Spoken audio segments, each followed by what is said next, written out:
న్యాయవాది వామన్ రావు దంపతుల హత్య కేసులో గత ప్రభుత్వంలోని కొంతమంది పెద్దల హస్తం ఉందన్నారు మంత్రి శ్రీధర్ బాబు. సిబిఐ విచారణలో వారి పేర్లు బయటకొస్తాయని చెప్పారు. గత ప్రభుత్వ హయాంలో వామన్ రావు దంపతుల హత్య జరిగితే సరైన విచారణ జరగలేదన్నారు. ఈ కేసును సిబిఐ అప్పగిస్తూ సుప్రీంకోర్టు తీర్పు ఇవ్వడాన్ని మంత్రి శ్రీధర్ బాబు స్వాగతించారు. ఈ రోజు సుప్రీంకోర్టు ముందుకొచ్చి సిబిఐ ఎంక్వైరీ చేస్తామనేది మేము తప్పకుండా ఆహ్వానిస్తా ఉన్నాం.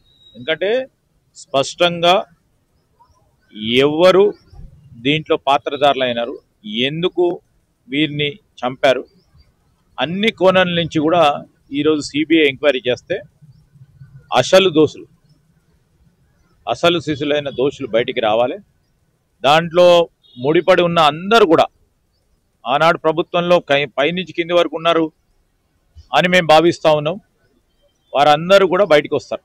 ఈరోజు దాంతో సంబంధం ఉన్న వాళ్ళందరూ కూడా దీని ద్వారా బయటికి రావాలి. మేము హర్షిస్తూ ఉన్నాం, స్వాగతిస్తూ ఉన్నాం.